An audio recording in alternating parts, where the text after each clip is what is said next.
Nous te louons, tu es. Nous te louons, tu es Dieu.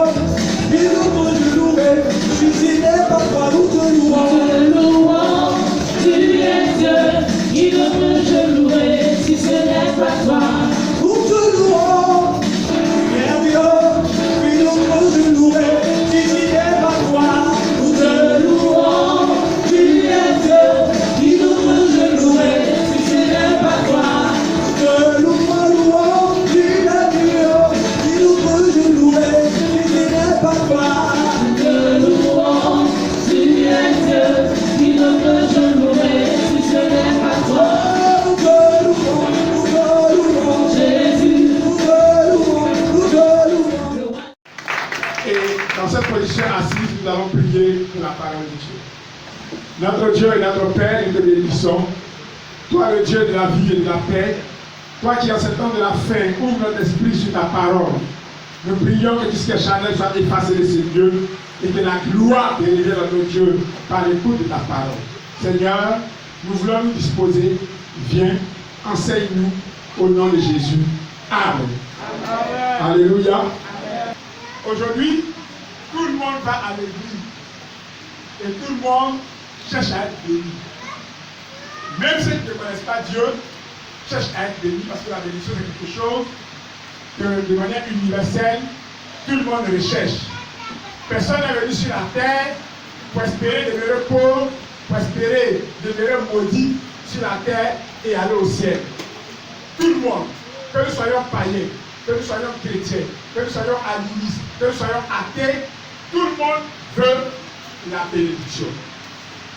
Et aujourd'hui à l'église, la bénédiction conduit beaucoup de personnes à faire des choses dans l'espoir que Dieu puisse les bénir. Et donc, à la recherche de la bénédiction, l'un est tenté de faire tout et n'importe quoi. Alléluia. Alléluia. Amen. Il suffit qu'un prophète dise, viens, on va poser cette appellation prophétique qui sera bénie. Tout le monde court sans réfléchir. Il suffit que quelqu'un dise, viens faire telle chose, c'est ça qui va faire en sorte que Dieu va te bénir. Nous courons. C'est bon, ce n'est pas mauvais en soi. Il y a des avantages et des inconvénients. Mais aujourd'hui, je voudrais traiter avec vous le service de Dieu, la source de la vraie bénédiction. Et pour comprendre cela, nous devons d'abord savoir pourquoi est-ce que Dieu nous a créés. Parce que si tu ne sais pas pourquoi Dieu t'a créé, tu vas te mettre dans plein de problèmes. Nous allons lire pour cela, le livre dans la Bible, dans le livre d'Ésaïe, Ésaïe 43, et quelqu'un va lire le verset 7. Tous ceux qui s'appellent de mon nom, Tous ceux qui s'appellent de mon nom, et que j'ai créé pour ma gloire, et que j'ai créé pour ma gloire, que j'ai formé, et et que j'ai fait. Alléluia. Dieu nous a créés, il nous a formés, il nous a fait uniquement pour sa gloire. Donc nous existons pour la gloire et le plaisir de Dieu. Est-ce que vous comprenez? Une fois que l'homme va comprendre que Dieu l'a créé, Dieu l'a formé, c'est pour sa gloire et pour son plaisir, l'homme comprendra alors son but sur la terre. Personne ne peut être béni s'il n'a pas compris pourquoi Dieu l'a mis sur la terre. Alléluia. C'est pourquoi en réalité, aucun homme, aucune personne sur la terre qui va être béni ne doit pas chercher à faire son propre plaisir. Généralement, les gens n'arrivent pas à être bénis parce qu'ils pensent qu'ils existent pour leur propre plaisir. Nous existons plutôt pour le plaisir de Dieu. C'est pourquoi ne cherchons pas à ce que Dieu fasse notre plaisir, mais cherchons à faire le plaisir de Dieu. Est-ce que vous comprenez? Beaucoup d'hommes cherchent sur la terre, ils veulent que Dieu les fasse plaisir.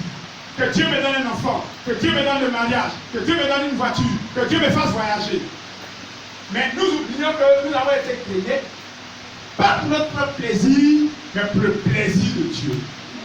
Et quand nous comprenons ça et que nous cherchons en toutes choses à faire plaisir à Dieu, même quand Dieu nous fait plaisir, le plaisir que Dieu nous apporte, nous le prenons pour la gloire de Dieu. Alléluia. Quand il sait que tu as été créé pour le plaisir de Dieu, même quand Dieu te fait voyager, le voyage sert à la gloire de Dieu. Est-ce que vous comprenez ça? Quand tu sais par exemple que Dieu t'a créé pour son plaisir, quand Dieu te bénit que tu as ton argent ne va pas servir à la main du diable pour te faire plaisir, mais à faire plaisir à Dieu. Parce que beaucoup de personnes cherchent que Dieu les bénisse. Et une fois que Dieu les a bénis, ils prennent cet argent pour aller se pavaner dans les maquis. Parce que le maquis lui fait plaisir. Mais quand tu comprends que tu n'as pas été créé, tu n'as pas été béni pour ton plaisir, mais pour le plaisir de Dieu, tu n'as pas prendre l'argent de Dieu à donner là, pour aller dans un maquis. Ou bien pour aller chercher les petites filles dans le quartier. Tu n'as pas prendre l'argent que Dieu t'a donné là, pour aller faire n'importe quoi.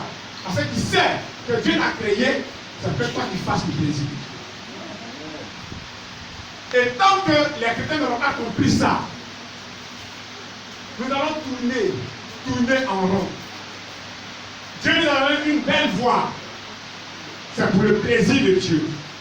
C'est pour la gloire de Dieu. Dieu nous a donné une belle voie pour que toi tu ailles devenir DJ. Dieu nous a donné une belle voie pour que toi tu ailles chanter pour le monde. Mais pour que tu fasses plaisir à Dieu par ta voix. Alléluia. Donc Dieu nous a créé, il nous a formé, c'est pour son plaisir et pour sa gloire. Mais est-ce que ta vie fait plaisir à Dieu? Alléluia. Nous allons lire 2 Timothée chapitre 2, le verset 4 au verset 6. Il n'est pas de soldat qui s'embarrasse des affaires de la vie. S'il veut plaire à celui qui l'a enrôlé, il n'y a pas de soldat qui s'embarrasse des affaires de la vie s'il veut plaire à celui qui l'a enrôlé. Et l'athlète n'est pas couronné. Et l'athlète n'est pas couronné s'il n'a combattu suivant les règles. S'il n'a pas combattu suivant les règles. Alléluia. Amen. Voilà. Donc, il n'y a pas de soldat qui est enrôlé dans une armée qui s'embarrasse des affaires de la vie s'il veut plaire à celui qui l'a enrôlé. C'est pourquoi, nous en tant que chrétiens, qui avons été enrôlés dans la famille de Dieu, nous ne devons pas nous embarrasser des affaires de la vie. Rien, absolument rien, ne va nous empêcher de faire plaisir à Dieu. Alléluia. Alléluia. Amen. Alléluia. Amen. Et donc, nous devons comprendre que si tu ne sais pas le Seigneur selon les règles, il n'y aura aucune récompense pour toi. Si tu ne sais pas Dieu, selon les règles qu'il a établies, Dieu ne pourra pas te récompenser. Et c'est pourquoi en réalité, qu'aucune affaire de la vie ne t'empêche de servir Dieu. Je dis bien aucune affaire de la vie. Le manque d'argent, la maladie, les problèmes, toutes ces choses ne doivent pas t'empêcher de servir le Seigneur. Le diable trouve toujours un argument pour que l'homme évite de servir Dieu. L'homme évite de s'attacher au Seigneur. Je suis malade. Vous allez voir des gens qui ne viennent pas à l'église à parler, non, c'est parce que je ne suis pas marié. Le jour où il est marié, il a été servi le Seigneur. Quand tu dis que tu n'es pas marié, tu n'es pas équilibré. Le jour où la personne est mariée, quand tu lui demandes de venir servir Dieu, mon mari m'empêche. Non, ou bien non, comme il n'est pas fait d'enfant, il faut que Dieu me donne un enfant. Dès que Dieu me donne un enfant, non, l'enfant pleure trop. Quand il me lève le matin, l'enfant, il pleure. Donc, je ne peux pas venir, je ne peux pas servir Dieu. Donc, finalement, tout ce qu'il a demandé à Dieu devient un obstacle à la gloire de Dieu. Et c'est pourquoi souvent c'est des chrétiens viennent à l'église et ils demandent des choses à Dieu, on prie pour eux, mais Dieu ne le fait pas. Parce que Dieu sait déjà, avec l'attitude de ton cœur, que ce qu'il va te donner va être un obstacle pour la gloire de son nom. Or, quand ta vie tout entière est dédiée au Seigneur, et pour la gloire de Dieu, sans condition, Dieu te donne les moyens de le glorifier davantage. Alléluia. Donc, aucun soldat, s'il veut plaire à son maître, ne s'embarrasse des affaires de la vie. Quand nous commençons à nous embarrasser des affaires de la vie, nous ne pouvons plus plaire au Seigneur. Nous ne pouvons plus plaire à Dieu. Vous voyez, beaucoup de chrétiens, souvent, mettent Dieu dans une situation difficile. Parce que la seule chose que Dieu veut de nous, c'est notre adoration. Quand un homme, un enfant de Dieu, est capable de se réveiller à 4 heures du matin pour aller au travail, et qu'il est incapable de se réveiller à 6 heures pour s'apprêter à venir à l'église à l'heure, il met Dieu dans une position inférieure à son travail. Alléluia. Quand un enfant de Dieu est capable de braver la pluie pour aller au travail, parce que sinon on va le renvoyer, et que quand il pleut, c'est là qu'on voit que les chrétiens sont le sel de la terre C'est dangereux parce que le seul moment où c'est que les chrétiens essaient de la terre, c'est quand il pleut. Parce que les ciel n'aiment pas l'eau. Quand il pleut, tous les chrétiens ne peuvent pas venir à l'église parce qu'il pleut. Mais sous la même pluie, ils sont capables de se débrouiller dans leur travail. Donc ils mettent leur travail au-dessus de Dieu. Or, si quelqu'un veut plaire à son maître, c'est qu'il est enrôlé, vous ne devez pas s'embarrasser des affaires de la terre. Ton travail doit être un obstacle au service de Dieu. Certaines personnes, tout comme prétexte que j'ai tellement travaillé que le dimanche je suis fatigué. Mon travail m'a tellement fatigué. Donc c'est le dimanche qui est le jour de Dieu là que je dois prendre pour me reposer. Mais vous allez comprendre qu'en fait c'est le diable qui fait ça. Parce que le diable connaît mieux les Écritures, mieux la parole de Dieu que nous. Alléluia. Alléluia. À qui ce que c'est en train de faire un peu de bien? Alléluia. Alléluia. En temps normal, le jour du Seigneur, le jour où on a adoré Dieu, comment est-ce que ça a été mis sur pied? Nous avons lu Exode chapitre 31, le verset 14, on va lire le verset 14 et le verset 16, et puis ensuite Exode 35, le verset 2. Donc Exode 31, verset 14 d'abord. Vous observerez le sabbat. Vous observerez le sabbat. Car il sera pour vous. Car il sera pour vous une chose sainte. Une chose sainte. Celui qui le profanera. Celui qui le profanera. Sera puni de mort. Sera puni de mort. Celui qui fera quelques ouvrages ce jour-là sera retranché du milieu de son peuple. Les enfants d'Israël observeront le sabbat. Les enfants d'Israël observeront le sabbat en le célébrant. Eux et leurs descendants. Comme une alliance perpétuelle. Comme une alliance perpétuelle. Exode 35, le verset 2. On travaillera 6 jours. Mais le 7e jour sera pour vous une chose sainte. C'est le sabbat, le jour du repos. Alléluia. Consacré à l'Éternel. Consacré à l'Éternel. Tu vas lire le verset, Exode 31, verset 14. Vous observerez le sabbat. Vous observerez le sabbat. Car il sera pour vous une chose Il sainte. sera pour vous une chose sainte. Celui qui le profanera. Celui qui le profanera sera puni de mort. Sera puni de mort. Alléluia. Le jour du Seigneur est un jour saint que nous devons sanctifier. Donc, manquer le culte un dimanche, ce n'est pas sanctifier le jour du Seigneur, c'est le profaner. Et normalement en Israël, on dit que celui qui profane le jour du sabbat sera puni de mort. Mais aujourd'hui, Dieu est miséricordieux. Il ne nous punit pas de mort, mais le diable profite de ce passage-là pour dire à Dieu que ton enfant, là, il a profané le sabbat, normalement, il doit mourir. Donc le diable commence à te mettre dans une prison spirituelle, il commence à te créer des problèmes, il commence à créer des situations qui vont t'amener à être de plus en plus découragé et de plus en plus éviter d'aller à l'église le dimanche. C'est quand vous allez voir que ceux qui commencent à tirer les cultes, à un moment donné, ils ont des problèmes, des situations qui les poussent encore plus à ne plus venir assister régulièrement aux réunions d'église. Et ça, c'est le diable qui fait ça. Parce que le diable, c'est que plus il fait ça, plus il a un poids sur lequel il peut s'appuyer pour aller vers Dieu pour dire lui là. Il ne mérite pas qu'il aide parce que le jour qui est institué dans le jour du sabbat, il le profane. En Israël, normalement, ce jour qu'on appelle le jour du sabbat, l'homme n'a le droit de rien faire. C'est-à-dire que je fais toute l'activité le samedi, c'est-à-dire le jour d'avant le sabbat, parce que les jours du sabbat, c'est le samedi qui le font. Et puis, le jour du sabbat, personne ne fait absolument rien. Et c'est comme ça chez eux en Israël. Mais avec l'évolution du temps, les gens ont décidé de mettre les jours de culte. Et puis après le culte, chacun peut aller à sa... Mais même pour respecter le petit temps de culte qu'on a mis là, soit de 8h à midi, les chrétiens sont incapables de le faire. Pourquoi? Parce que le diable a mis tellement de choses dans les cœurs.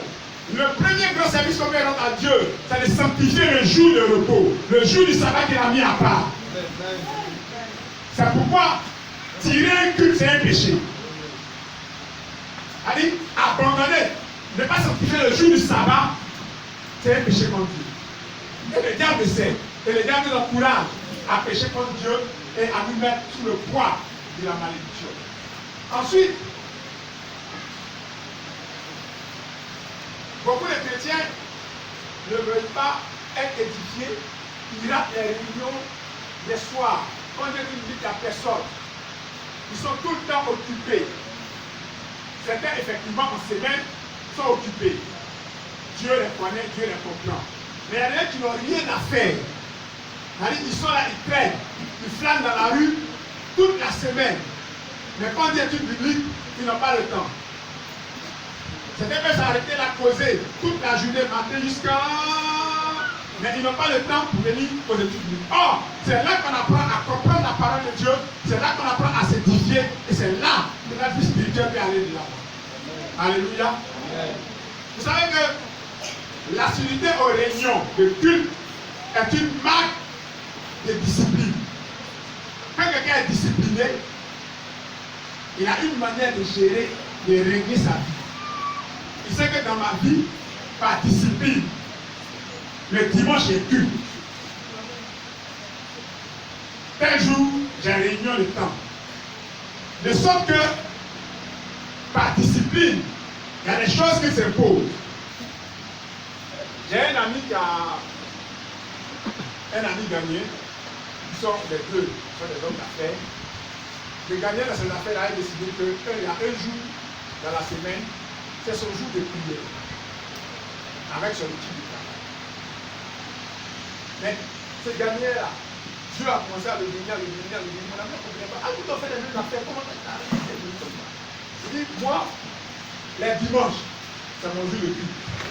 Les jours où on est arrivé à l'église, je suis à l'église. J'ai décidé un jour dans mon entreprise où moi et mes employés ont pris. Le jour là, si quelqu'un vient pour signer un contrat de 1 milliard, nous on est en prière, on va finir de prier. S'il peut attendre, il n'a qu'à attendre, on finit de prier, on signe le contrat. S'il peut attendre, il n'a qu'à partir. Parce que les contrats, c'est Dieu qui donne. Ce n'est pas notre intelligence qui nous le donne. Non, si nous avons notre discipline, ne laissons personne venir briser notre discipline. Et en la matière, même les musulmans sont plus en avance que les chrétiens. Tu arrives chez un boutique vendredi, il s'apprête à aller à la prière. Tu as fait achat de 100 000. Il va te regarder faire sa prière. Mais le chrétien, quand il regarde 100 000, il dit ah bon, Dieu peut attendre. Alléluia. Alléluia. Vous savez, si tu n'as pas combattu selon les règles, tu ne peux pas avoir de récompense. Alléluia. Quelqu'un va se lever. Pourquoi tu ne vas pas venir à l'église dimanche? Non, il y a quelqu'un qui m'a appelé, il doit me donner 200 000. Il va lui dire, ah, je vais au culte. Après le culte, on peut se retrouver que je prends les 200 000. Si il dit qu'après le culte, il va te donner, c'est que ce n'est pas Dieu qui l'envoie te donner. Alléluia. Sinon, une fois que le diable va voir que toi, il suffit qu'on te promette 200 000 pour que tu quittes culte. Parce que tous les dimanches, tu vas te promettre. Et puis tu as tourné, que tu as parti là, tu n'as jamais avoir l'argent. Et puis tu as tiré tout. Alléluia. Alléluia. Donc nous devons sanctifier le jour du sabbat. Nous devons sanctifier le jour du Seigneur. Nous devons faire un effort. Ensuite, l'une des choses qui détruit les chrétiens dans l'œuvre de Dieu, c'est la négligence de son œuvre. Vous voyez, quand vous lisez la Bible, faites attention à toutes les exigences que Dieu met, et puis vous voyez le mot malheur, ou le mot puni de mort, ou le mot prison vivant. Quand Dieu dit que quelque chose qu'il fait, il y a un malheur qui s'abat sur toi, il ne faut pas penser que même ce qui est voyé, que ça ne fait rien. On va lire Jérémie chapitre 48, le verset 10. Maudit soit celui qui fait avec négligence l'œuvre de l'Éternel. Maudit soit celui qui fait avec négligence l'œuvre de l'Éternel. J'ai arrêté là. On dit, celui qui fait avec négligence l'œuvre de l'Éternel, il est maudit. Donc il y a des choses qu'on fait. C'est pas que quelqu'un veut te maudire. Devant Dieu, faire l'œuvre de Dieu avec négligence apporte un malheur dans nos vies. Alléluia. C'est pourquoi si tu négliges l'œuvre de Dieu, peu importe les bénédictions que les hommes de Dieu vont proclamer sur ta vie, mais la malédiction est bien attachée à toi. Alléluia. Maintenant, nous ne devons jamais faire l'œuvre de Dieu avec négligence. Et nous devons comprendre ce que c'est que la négligence. Si on ne comprend pas ça, on peut tomber dans ces choses-là par omission, par manque de connaissance. En fait, la négligence, c'est l'attitude de celui qui fait les choses avec moins de soins, moins d'attention ou d'intérêt une aide nécessaire, une souhaitable. Ça veut dire quoi? On te confie quelque chose pour Dieu. Tu le fais de manière désintéressée. On dit à un frère qui vient balayer le temple. Il vient prendre le balai, il passe ici, passe ici, passe ici. Quelqu'un vient voir, il a oublié de rebalayer le temple. Quelqu'un fait l'œuvre de Dieu avec négligence. Alléluia. Parce que tu n'y mets pas de soin. Ça n'a pas d'intérêt à tes yeux. Ça, c'est l'attitude de celui qui est négligent. Et dans la négligence, il y a certains aspects qui peuvent ressortir facilement. Quand quelqu'un est négligent, on trouve dans la vie de la personne la paresse. Il y a des gens qui sont très paresseux. Quand il confie un travail, c'est comme si tu l'as tué. Et la paresse n'est pas une vertu chrétienne. Même quand on parle de cas de l'église, il y a des gens qui sont tellement paresseux que même à la maison, il a fini de manger, là où il a mangé, assez qu'il a mangé dedans. Pour soulever sa palette de pain dans la cuisine, même, c'est un problème. Même va aller chez quelqu'un, ils vont demander une assiette pour aller manger. Pour aller acheter quelque chose pour manger. Il finit de prendre l'assiette, il mange, et là où il a mangé, là, il va laisser l'assiette là-bas. C'est la personne qui vient prendre l'assiette, qui va aller tourner, chercher son assiette, retrouver et aller laver. La paresse peut vous fermer beaucoup de portes. Quand vous n'êtes pas courageux, même dans la maison de Dieu, ça peut vous suivre jusqu'à même au travail. On vous confie un dossier à faire, un petit travail à faire. Le patron te dit, il y a bien ça à 9 h. À cause de la paresse, tu vas finir le travail vers 10 h. Quand le patron commence à parler, mais j'ai fini le travail, non, même si il va finir à l'heure, mais j'ai fini. Donc quand on va te l'envoyer, demain, quand on va faire méchant. Donc, c'est faire les choses avec vraiment beaucoup de soin, avec moins de paresse. Ensuite, ceux qui font venir avec négligence, la tromperie ne t'a pas rentré dans la vie. Tu commences à être des menteurs. Les gens qui négligent Dieu mentent beaucoup. Celui qui fait un travail, il n'a pas fait.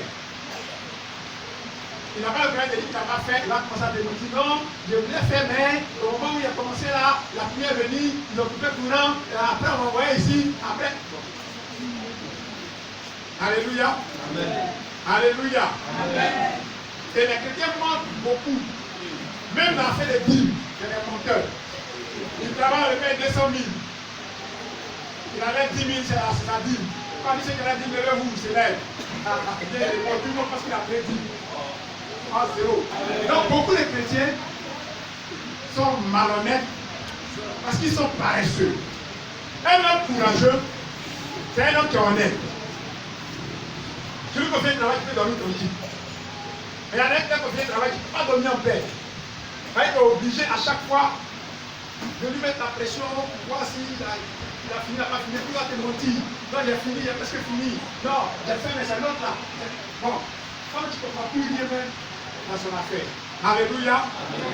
Alléluia. Amen.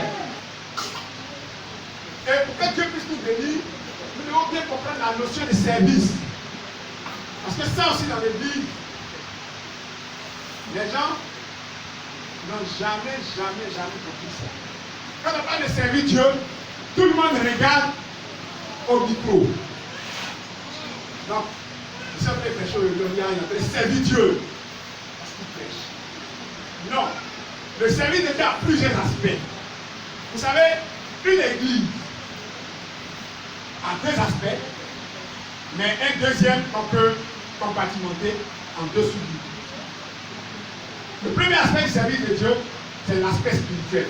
Prédication, prière, attachement à Dieu, on vient ici, on prêche, etc.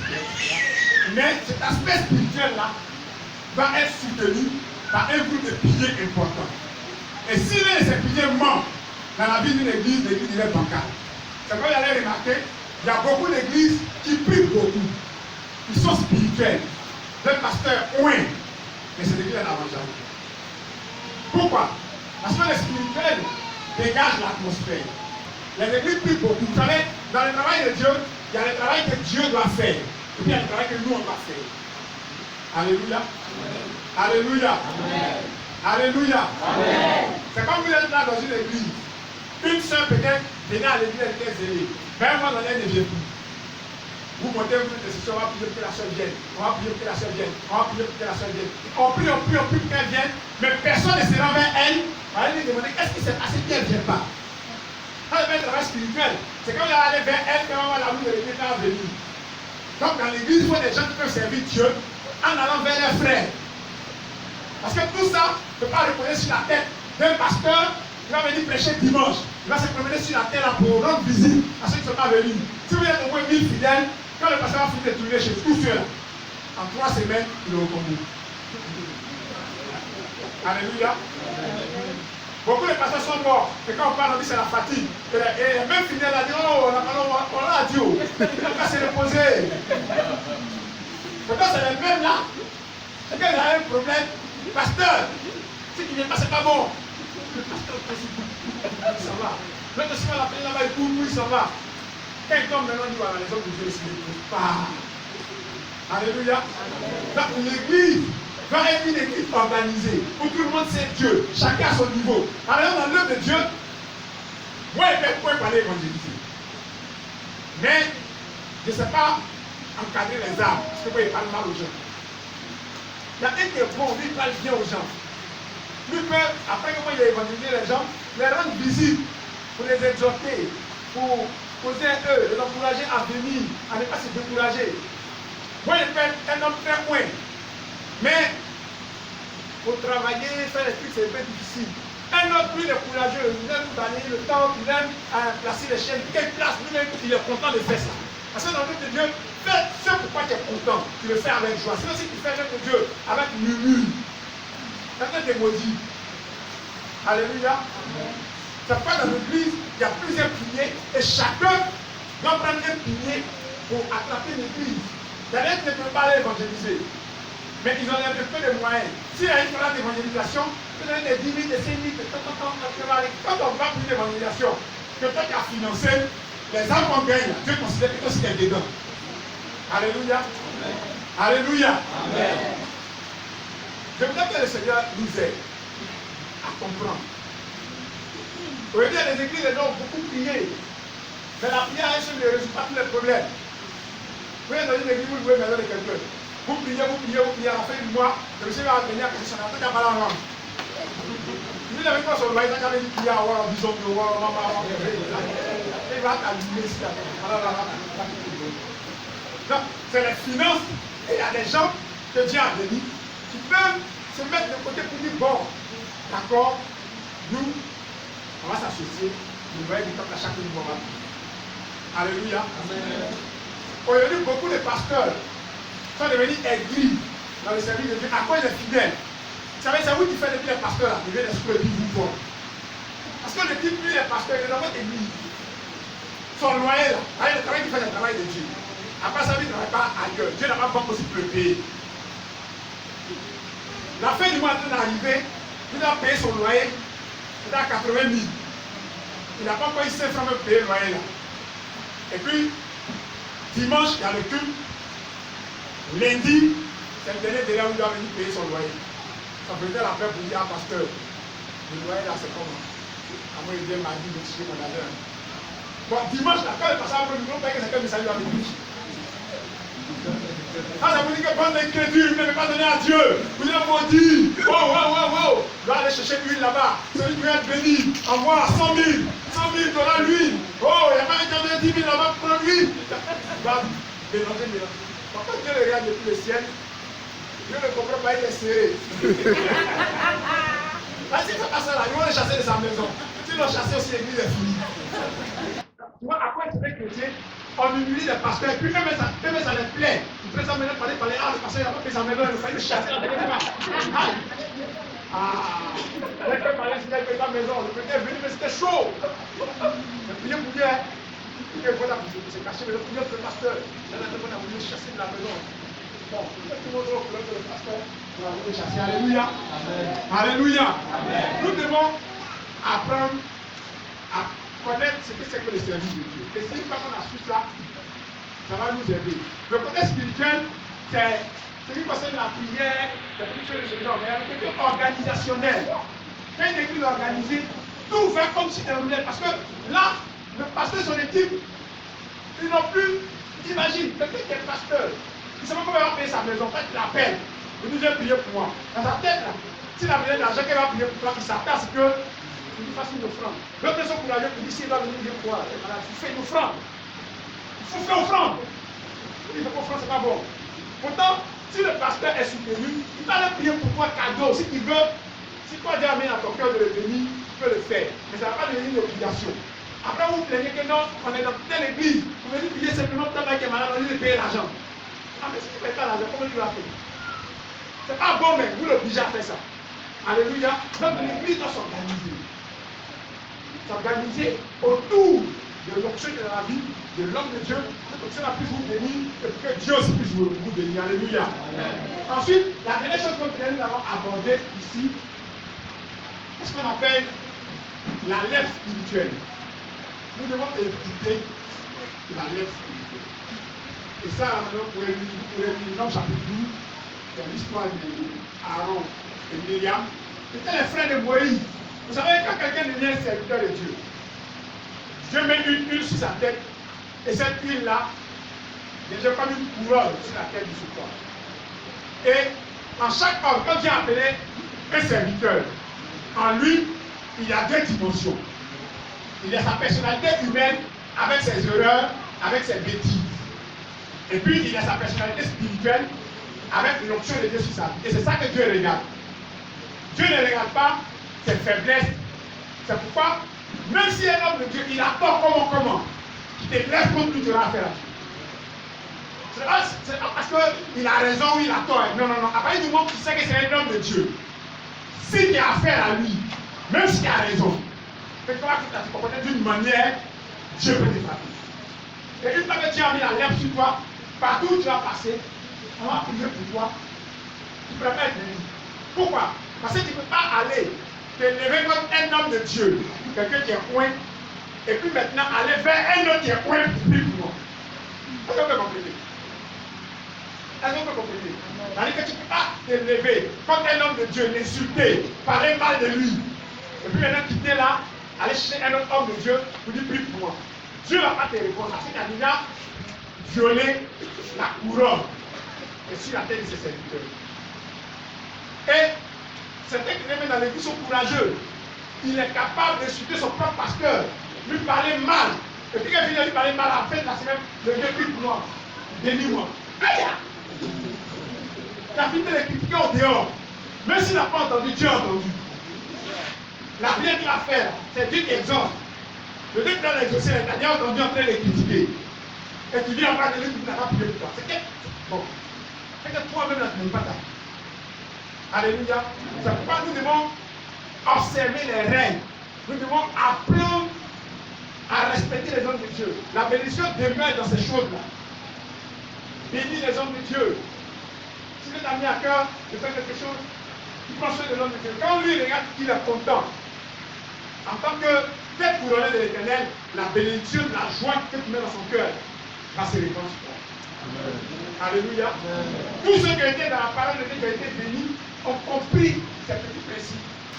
Quand vous voyez un homme de Dieu, ne voyez pas l'homme en tant qu'homme. Voyez Dieu. Et ne cherchez jamais à entrer dans un conflit avec des gens qui sont en train de critiquer un pasteur qui va mettre la bouche dedans. Qui ne sait pas ce qui va se passer. Alléluia. La dernière fois, critiquer un pasteur. Et puis Dieu va rien dire parce que peut-être il a donné des paroles qui Dieu pour eux, puis Dieu a dit que Dieu pas que votre cœur est voilà. Les paroles étaient des solutions, nous allons connu Dieu qui dit votre confier dans l'armée de Dieu. Là, il a dit à les gens, allez critiquer un pasteur. Lui va pas avoir problème, mais toi, tous les malheurs doivent être sur la hand. Je mets ça sur toi. Parce que dans le monde spirituel, c'est la loi de cause à effet. C'est-à-dire que si tu as fait quelque chose, il faut forcément que tu payes. Ou bien que quelqu'un paye pour toi. Est-ce que vous comprenez? C'est pas Jésus est venu payer le pied à notre place. Normalement, tout ce qu'on a fait, tout le mal qu'on a fait à Dieu, on devait payer ça. Mais pourquoi Dieu laisse là? Il fallait que quelqu'un vienne payer à notre place. C'est pas Jésus est venu payer. Sinon Dieu pouvait dire les dieux, les gens ont péché, mais les pardons c'est fini. Mais dans le monde spirituel, tous les pas qu'on pose, il y a toujours une conséquence. Même si tu ne la vois pas, il y a toujours une conséquence. Là où tu penses que non, tu as volé, tu as exploité quelqu'un, tu l'as mélangé, tu es intelligent, tu as fait son air, ça va te suivre. Parce qu'il y a des malheurs qui arrivent sur la vie des gens, ou même sur la vie des enfants des gens, ils ne savent pas où se quitter. Mais ce que tu fais aujourd'hui, forcément, soit tu vas payer ou il faut que quelqu'un paye à ta place. Si ce n'est pas toi, tes enfants vont payer. Alléluia. Que le Seigneur vraiment nous aide. Que la grâce de Dieu nous permette d'éviter tout ce qui est lèpre spirituelle. Regardons à l'Esprit de Dieu. Quand quelqu'un, par exemple, fait du mal, généralement, même les hommes du monde, quand quelqu'un a fait quelque chose, il dit non, à quoi le Dieu il laisse? Moi, je laisse moi à Dieu. Quand Dieu regarde ça, Dieu dit, c'est à cause de lui que la personne a normalement peut réagir, mais c'est à cause de Dieu. Donc si un homme vient de faire quelque chose, pas de ta chambre pour dire Dieu, à cause de toi. Sinon lui là, c'est ton serviteur, mais comme c'est ton serviteur, je laisse. Saül, il a fait beaucoup de mal à David. Mais pourquoi David n'a pas voulu mettre la main sur Saül? Saül m'a dit, va tuer David. Puis s'il attend, il va le tuer. David a eu plusieurs occasions de tuer Saül, mais il a dit, de mettre le point la main sur le coin de l'Éternel. Pourquoi? Parce qu'en le tuant, c'est comme s'il attaquait à Dieu. Au point où le juge Saül est décédé, c'est lui qui a demandé à un gars de le tuer. Le gars a fini de le tuer. Lui qui a venu annoncer la nouvelle à David, David ne va pas le tuer. Donc comment toi tu vas avoir le pouvoir de lui tuer les gens qui le voient encore? Pourquoi? Il n'a pas respecté l'Éternel qui est venu annoncer la mort de son coin. Et la deuxième chose dans la Bible, c'est pour annoncer la mort des coins. Il est tombé, il est tombé, il est tombé, il est tombé. Il n'a pas dit, le pasteur est venu, malin, malin, il est tombé. C'est ça. Que le Seigneur vous bénisse abondamment.